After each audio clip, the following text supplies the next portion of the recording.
Good evening, everyone. Thank you so much, Eva, for that generous introduction.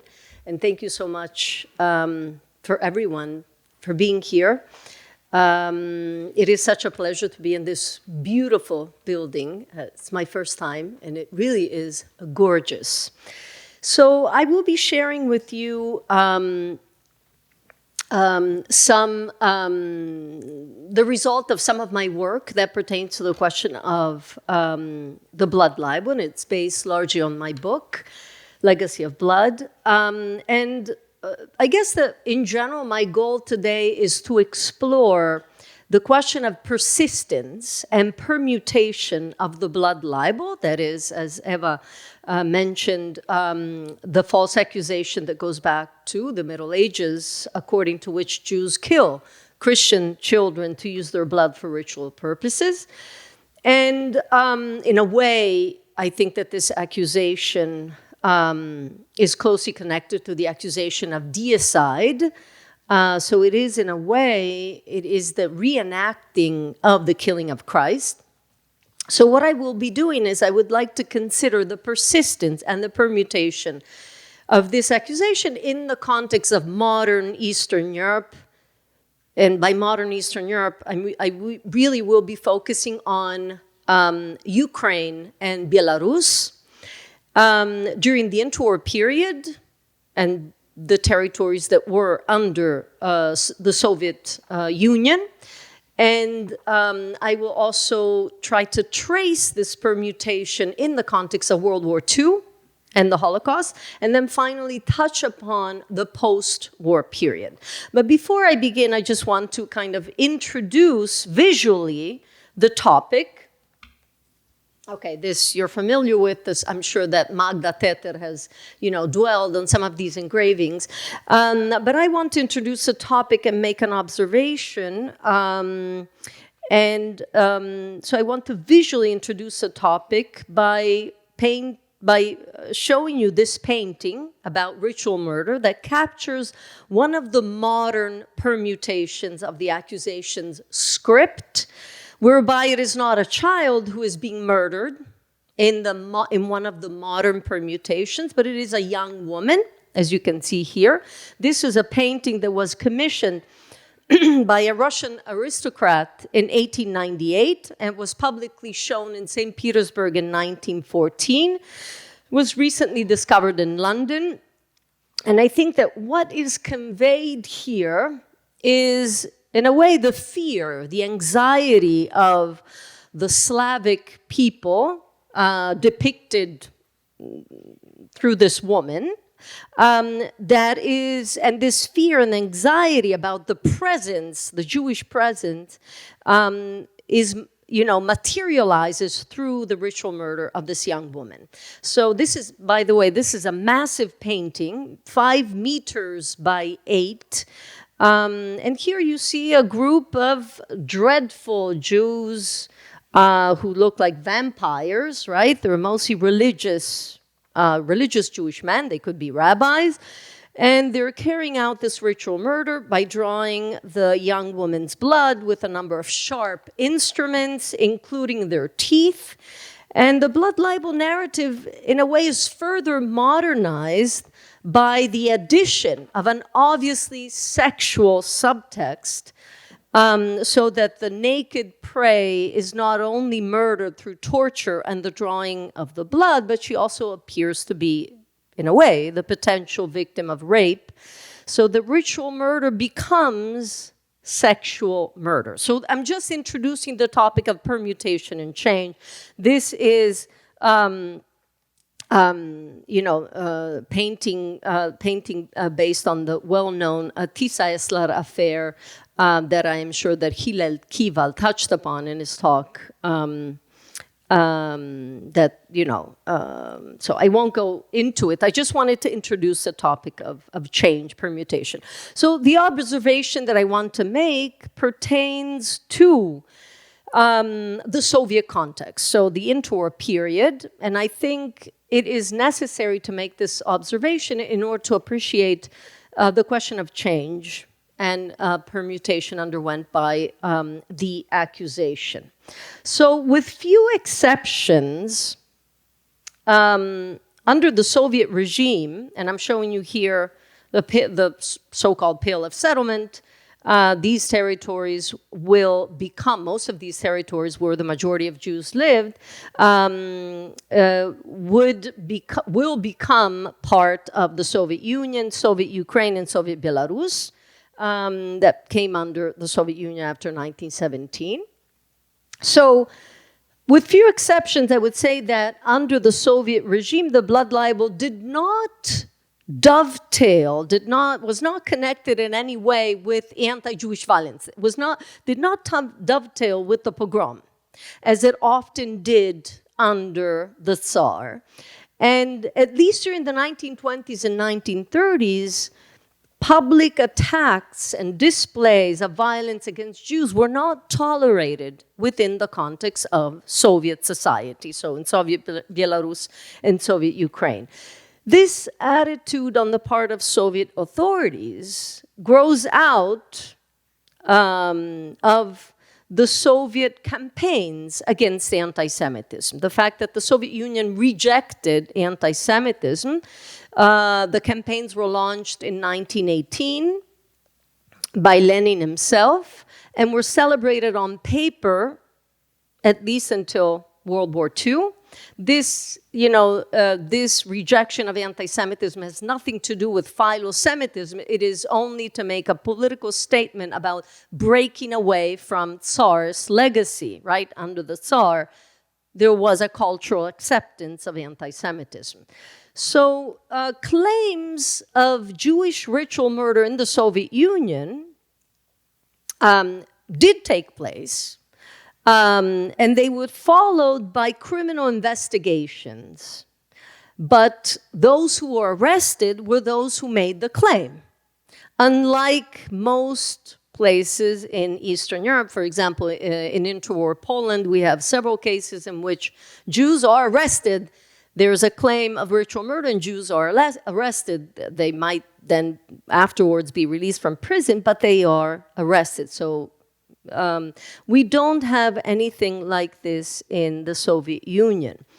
Unlike Tsarist Russia and elsewhere in Eastern Europe, in the Soviet Union, the blood libel ceased to be politically and culturally acceptable. Now, from the very beginning, the regime, I would say dramatically and publicly repudiated the Beilis Affair. And I'm showing you here the Menachem Mendel Beilis, who was arrested in Kyiv in 1911. He was accused of having kidnapped the young Ukrainian boy Andrei Yushinsky and having killed him to use the blood for ritual purposes. Here, you see a poster that could be found through the streets of Kyiv in the wake of the Beilis Affair. He is eventually acquitted, but this is important because it is the most spectacular blood libel in modern Europe, in a way. The trial was the result of the investigation of high echelons of the Russian government with the support of the Ministry of Justice and the tacit approval of Nicholas II, the Tsar. And it was fueled, of course, by the reactionary elements in Russian society. Eventually, after the trial in 1913, Menachem Mendel Beilis is, acquitted, although the verdict is rather dubious. Right? So it left room for disbelief.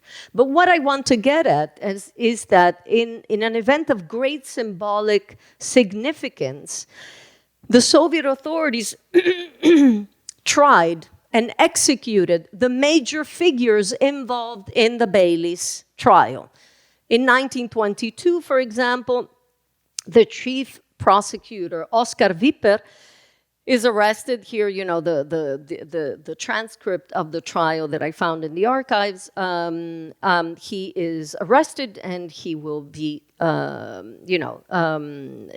killed after he is found guilty. Here you also have Vera Chibiriak, who actually was the one who was responsible for kidnapping the young Ukrainian boy, and who is shot in downtown Kyiv right after the end of the civil war. Again, is in a very clear statement, we reject, the Soviet authorities, the new system is against the blood libel.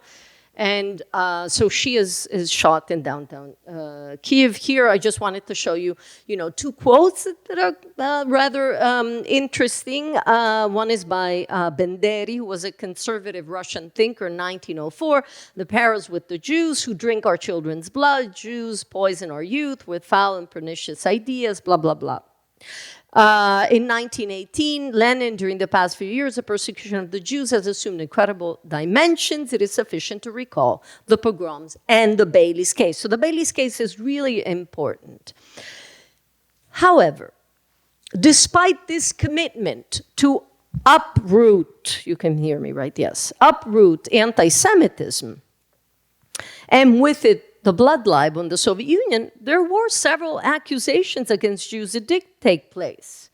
Here, actually, this is a map of the Soviet Union. I kind of, you can see most of the cases here. You see Odessa, Kharkiv, take place in what is Soviet Ukraine. Here is Soviet Belarus, but you also have case near Moscow, and Kyrgyzia here. And I'll come back. I can't cover them all, but I mentioned them in my book, of course. But so you see that there were cases. So the blood libel did crop up socially, but there are no trials against Jews accused of committing ritual murder under the Soviets. I want to dwell on one example that also captures the fact that the blood libel, it captures the fact that the blood libel was so resilient in a way, so the persistence. It captures the fact that it wasn't easy to uproot, even in a system that was opposed, at least on paper, to anti-Semitism. On the other hand, it's interesting to dwell on this case also because it sheds light on the ambivalence with which the Soviet state confronted anti-Semitism. So in a number of reports on ritual murder accusation in the interwar period, Jews denounced the authorities' ineptness at bringing to justice those responsible for spreading the lie. So the Jews have to turn to the authorities and say, why aren't you doing anything? On paper, yes, you're condemning it, but you're actually not doing anything. And so, it really depended ultimately on Jews themselves to turn to the central authorities. So the case that I want to briefly mention takes place in 1926 on the eve of Passover in the small city of Kaniv in Cherkasy province in the Soviet Socialist Ukrainian Republic, when a 20-year-old Ukrainian woman disappears from her parents' home, and after waiting for her to return in vain all night, and encouraged by his neighbors, who claimed that Jews use Christian blood for Passover, for the unleavened bread, for matzah, the young woman's father turned to the district police department, and here he argued that it must have been that Mr. Ben-Zion Lieberman, who was the manager of the local cooperative, had kidnapped his daughter, who bought milk every day from Lieberman, because after all, it was the eve of Passover, and he must have used her blood to bake the matzah, the unleavened bread. So assuming that the ritual murder had indeed taken place, the chief of police, together with the whole police department, goes to Lieberman's house looking for the body. They dig out and raise the kitchen floor. maybe even encouraged by the police authorities' behavior, a group of Ukrainian city residents begin to call upon the rest of the population to assault the Jews. And after all, if Lieberman did not kill the young woman, her body was not discovered in his home, then it must have been the deed of some other local Jew. So, fearing an imminent pogrom, the Jewish population hid in the local synagogue and tried to send a delegation to the capital city of Ukraine, at the time Kharkiv, asking for the intervention of the party's central committee. The mob eventually quieted down, especially once the young woman is finally located, and she was in a nearby hospital where she had been planning to have a secret abortion without the knowledge of her parents. So, you know, there's a lot going on here, and I don't have time to unpack everything, but it's very interesting to notice the power struggle between local authorities who assume that Jews did carry out ritual murder, Jews who turn to, they look for help, they turn to central authorities. So you have Jewish soldiers in the Red Army who are, their parents or relatives from the town let them know about this incident. They turn to the central authorities in Kharkiv, who eventually intervene. And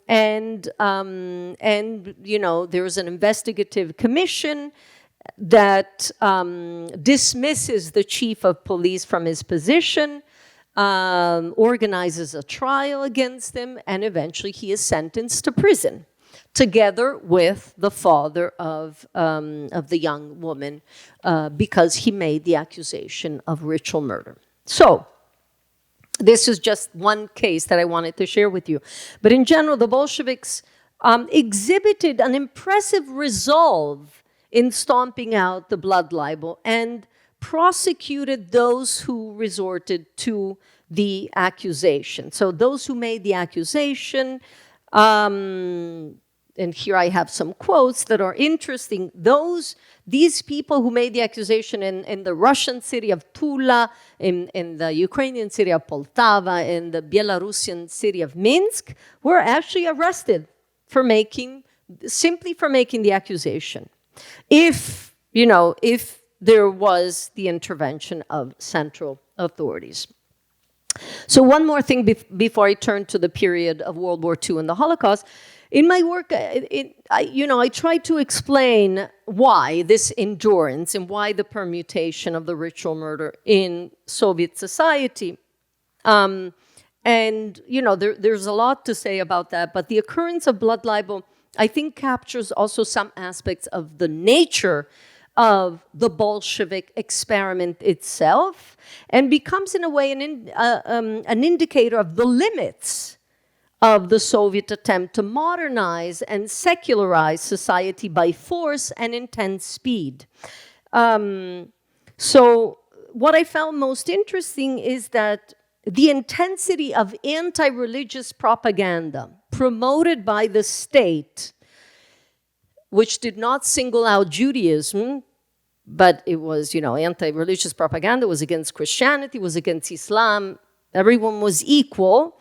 But the anti-religious propaganda promoted by the state inadvertently, in the case of Judaism, played a role in maintaining this powerful anti-Jewish myth. Here I'm showing you ritual slaughter or circumcision. The anti-religious propaganda that demonized Judaism, and in particular, Jewish rituals of blood, like circumcision and kosher slaughtering, reinforced anti-Jewish stereotypes. Again, inadvertently. Here I'm just showing you some images that were either published in one of the most important publications that had many copies published. Безбожник у станка, the atheist at the bench, at workbench with 200,000 copies, or also the museums of atheism that exist, that were established in most Soviet cities. So Sovietization produced an unintended link between the anti-Judaism campaigns and grassroots popular anti-Semitism. After all, never before in these territories had Judaism been publicly demonized by the state. Okay, moving on to World War II. And as you all know, World War II drastically swayed the habits and rhetoric of violence in the German-occupied territories of the Soviet Union following the invasion that begins in June 1941, the beginning of Operation Barbarossa. During the total ethnic war unleashed in June 1941, in which approximately 1.5 million Jews were killed, most of them in mass shooting operations carried out by the Einsatzgruppen, the German death squads, and their collaborators, we have a revived anti-Bolshevik sentiment that quickly comes to intersect with wartime anti-Jewish propaganda. And anti-Jewish propaganda from World War II often featured a ritual murder subtext, building on the century-old myth that Jews kill Christian children because they need the blood for ritual purposes. So in turn, the blood libel trope drew new inspiration from the myth of Judeo-Bolshevism, namely with the idea that Soviet communism was really part of a wider Jewish scheme to seize power. So in this drawing that I found in the archives, that was made in November 1941, by the way, in Azovstal, in Mariupol, you have a Ukrainian worker who depicted Stalin holding a knife in his hand, and he's surrounded by hundreds of skulls, as you can see. He seemingly, I'll show you the whole quote in a minute, but he seemingly built this amateur art based on some of the well-known anti-Bolshevik depictions from the Civil War period of Trotsky, right? And you see the skulls, you know, Soviet power as a barbarian and criminal embodied by the Jew, or the Polish-Soviet War, again, Leon Trotsky.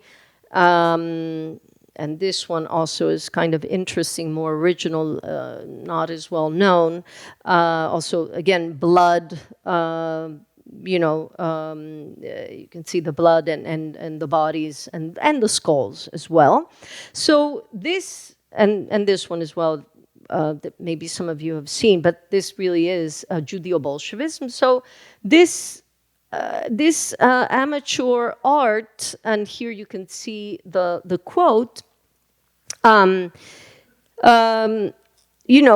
it depicts, the drawing portrays the Soviet leader toiling on behalf of the bloodthirsty Jew as the embodiment of Judeo-Bolshevism, of the Judeo-Bolshevik par excellence. And the text on the drawing, as you can see, reinforces this idea. Now, this is not an iconographic representation of ritual murder, right? This is not. However, it does capture the ways in which during World War II, Jews came to be seen as the prime actors of a modern version of ritual murder, this time carried out in the name of communism. At times, Nazi propaganda explicitly encouraged the exploitation of the blood libel theme in conjunction with the Judeo-Bolshevik myth. Ritual murder and communism both embodied the Jewish spirit and lust for power. In the spring of 1942, for example, the Germans executed all the Jews in the small town of Medvin in the Kiev province, accusing them of murdering for ritual purposes a Red Army soldier. When the body of the POW was discovered, the Germans spread the blood libel rumor. They staged the trial and sentenced the Jews to death. Prior to their execution, the victims were tortured. Although there was no immediate reason for the Germans to exploit ritual murder to justify their extermination policy, they still chose to do so. In 1943,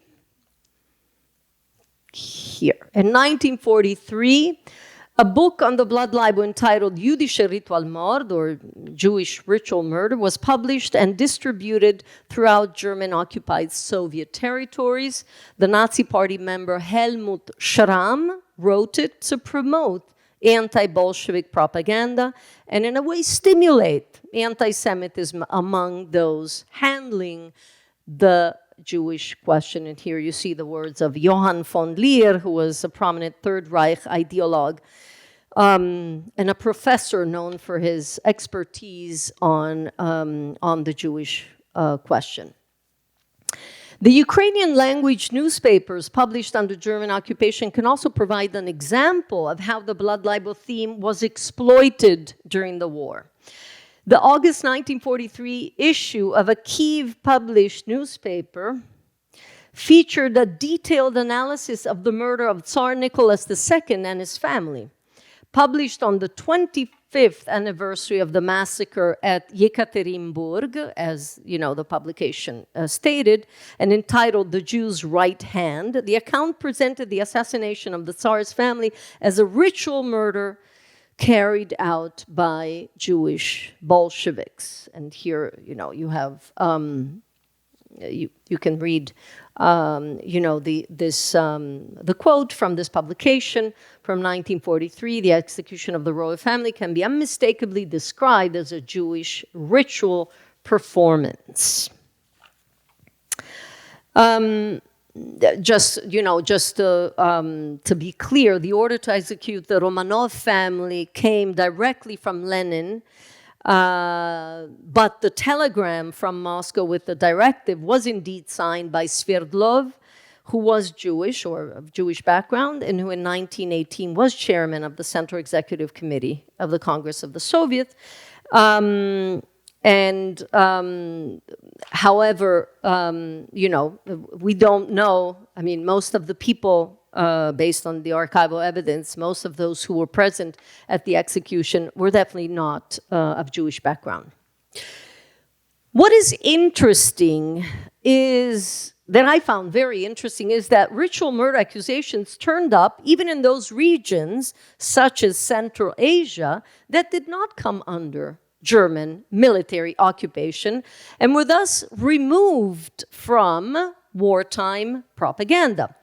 So Soviet Kyrgyzia, you see where it is located here in red, for example, which saw a growth, a momentous growth in its Jewish population from the small pre-war Bukharan and Ashkenazi communities, as thousands of refugees fleeing Nazi-occupied territories settled there, experienced the blood allegation, albeit recast by a new wartime context. So the refugees included both Soviet citizens and Polish Jews, but I won't get into too many details. But anyway, in the summer of 1942, a group of 20 Jewish women who were wives of Red Army military personnel fighting at the front wrote a letter to Stalin. This is the excerpt from the letter, and to the Central Committee of the Communist Party, and they complained about anti-Semitism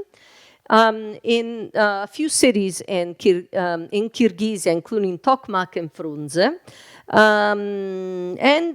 You know, the complaint is interesting because they mention that accusations that Jews are killing children of other nations, drinking their blood, and using their body parts to make soup. Now, of course, wartime food shortages, rumors about cannibalism on the Eastern Front, hearsay of blood libel allegations, as well as actually a murder of 2 children in the city of Tokmak, served as the background, or maybe as a pretext, for these accusations. But what is interesting is that, first of all, these accusations are removed from the more traditional Passover plot, right, which involved the abduction of Christian children and the use of their blood for religious purposes. And here you have no reference to any kind of, alleged religious ritual. So what we have here is a in a way, what I call a secularization of the blood libel.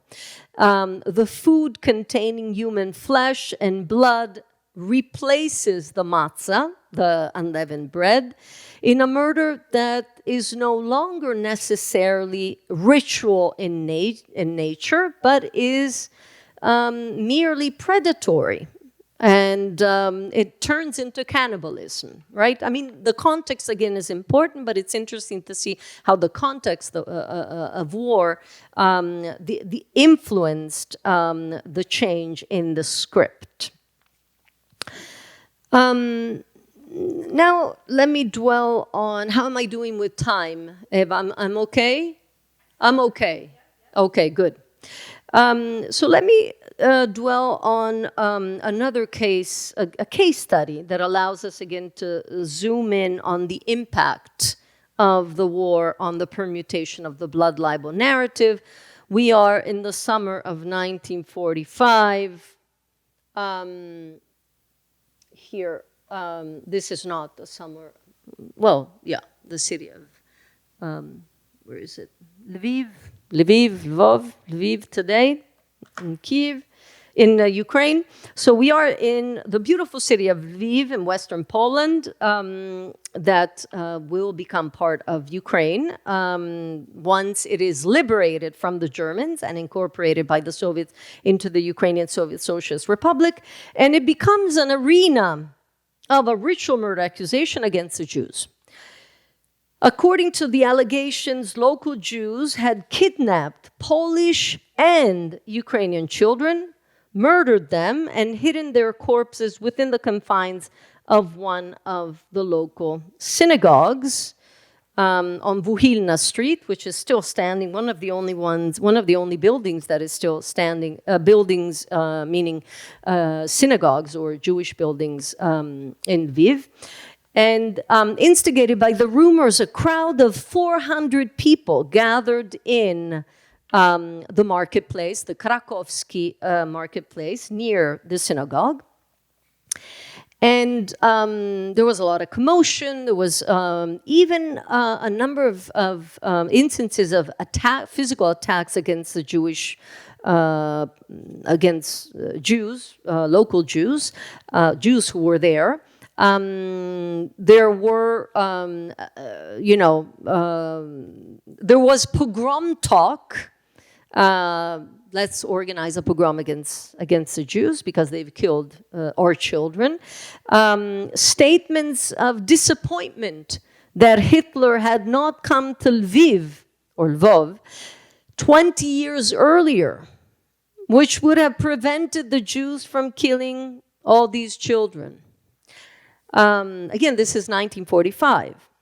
And some people voiced their rage over the traces of blood of the allegedly murdered children in the synagogue courtyard. Here you see the building today that is somewhat being renovated, more or less. But here in the corner you see where the traces of blood were found, right here in the courtyard. Where, the Polish and Ukrainian children were allegedly murdered. Others cried that Jews stole children, slaughtered them, and turned their bodies into food to sell at the marketplace.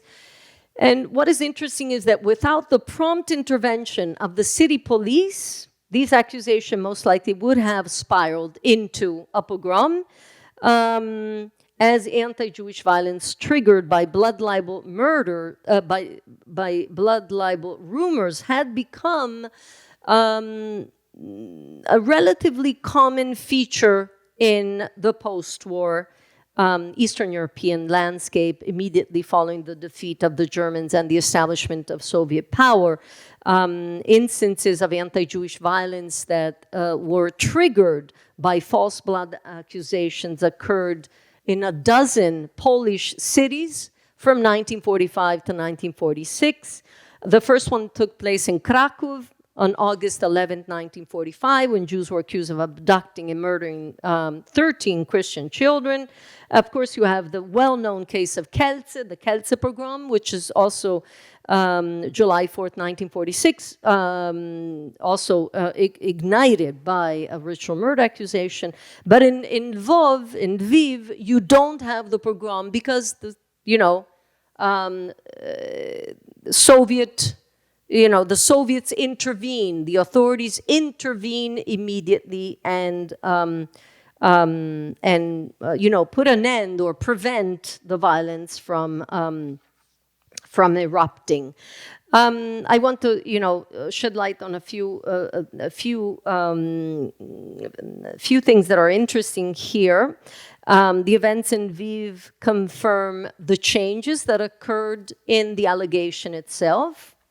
They also shed light on the complicated interplay between the blood libel accusation, World War II, the fragile social environment that emerged in many cities and towns under communism. Just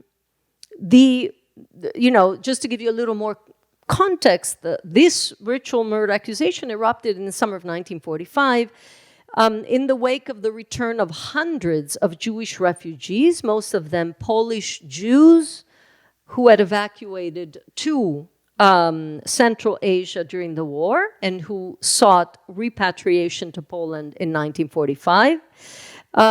For these Jewish refugees, resettlement came with major obstacles, disappointments, growing tensions with the local population over questions of return of property restitution, psychological trauma stemming from the demise of one of the major centers of Jewish life in pre-Holocaust Europe. Just to give you a sense, for those of you who are not aware of that, in September of 1939, there were 150,000 Jews living in Lviv, 33% of the urban population. In the summer of 1944, there are only 2,571 Jews, right? So there's a lot of trauma. There's a lot going on. Moreover, the non-Jewish inhabitants, of course, had experienced major violence, intense ordeal under German occupation, and they were experiencing under the Soviets massive population changes and radical transformations. Lviv was a predominantly Polish city during the interwar period after 1944. It experiences ruthless Sovietization, ethnic cleansing imposed by Stalin, whereby Poles are kicked out of the city and Ukrainians are settled or resettled within the city so that the city can become ethnically and linguistically Ukrainian. So what is interesting in this blood libel instance is that the police intervenes, the police department, the public prosecutor's office intervenes, the prosecutor's office of the Ukrainian Socialist Republic, and the Soviet secret police. So just like we've seen before, they immediately look for the bodies. There's an investigation. Maybe these Jews really did kill Ukrainian and Polish children and hid their bodies in the basement of the synagogue. So they look through the basement of the synagogue several times. First time, a second time, a third time. And eventually, as you can see here, not one body was found, surprisingly, in the building.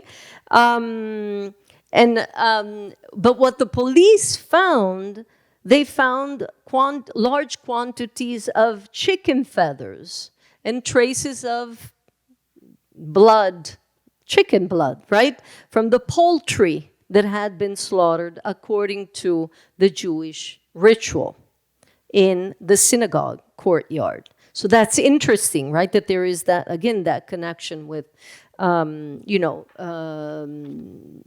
Jewish rituals. I mean, real Jewish rituals. Of course, the blood libel was not, it's a myth. I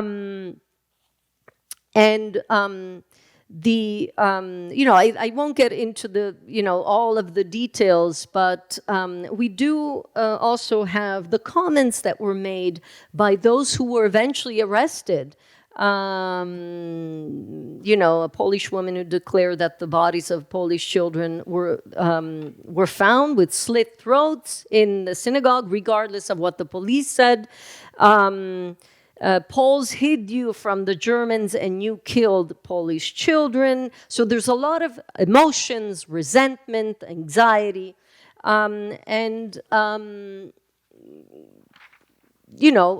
to one account, one of those who were arrested argued that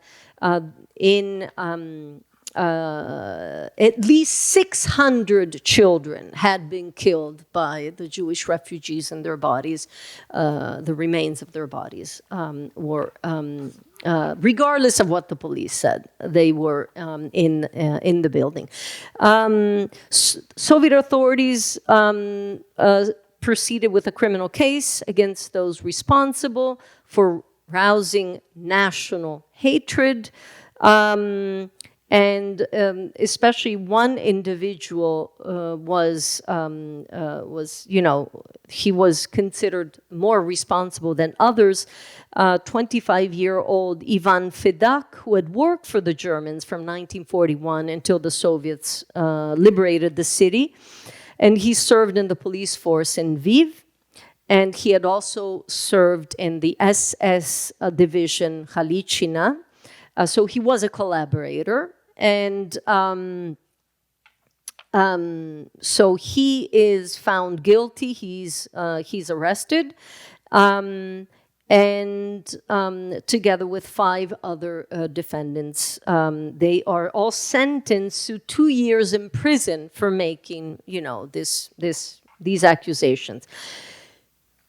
However, and I'm approaching the end of my talk. I'm covering a lot, I know. And so if there are any questions, you will let me know, clarifications. But ultimately, Soviet authorities changed their mind about the culprits in the Lviv affair, which is really symptomatic of how the Soviets in the post-war period move away from their commitment to fighting against anti-Semitism, which was always ambivalent, as I pointed out, but they clearly move away. They reject this idea of campaigns against anti-Semitism. It was no longer a concern.